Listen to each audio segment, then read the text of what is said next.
오미크론 확산 이후 코로나19 위중증에 대한 우려는 줄어드는 분위기지만 감염으로 인한 오랜 후유증, 이른바 롱 코비드 증상을 호소하는 사람들은 오히려 늘고 있는데요. 학술 연구에 따르면 무려 80%가 겪는다는 피로감 호소는 물론이고 미열과 시력 저하, 미각과 후각 상실 등 후유증도 다양합니다.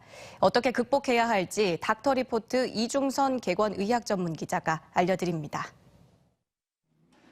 코로나에 확진됐다 최근 격리에서 해제된 30대 여성은 감염 전과 비교해 피로도 더 느끼고 장기침이 자주 납니다. 평소에 감기 같은 거 앓았을 때도 이렇게까지 증상이 오래 지속된 적이 없었거든요. 근데 장기침도 되게 좀 오래 가는 것 같고요. 체력도 평소보다 좀 많이 떨어진다는 걸 제 스스로가 좀 느껴질 정도거든요.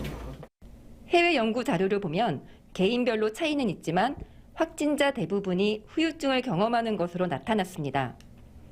지난해 학술지 네이처에 실린 연구에 따르면 확진자의 80%는 피로와 두통을 가장 많이 호소했고 주의력 장애와 호흡곤란 증상이 2주 이상 지속됐습니다.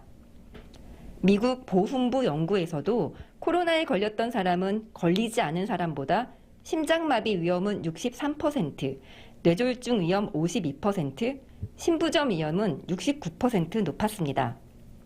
머릿속에 안개가 낀 것처럼 멍한 증상이 이어지는 브레인포그 현상을 겪는 경우도 있습니다.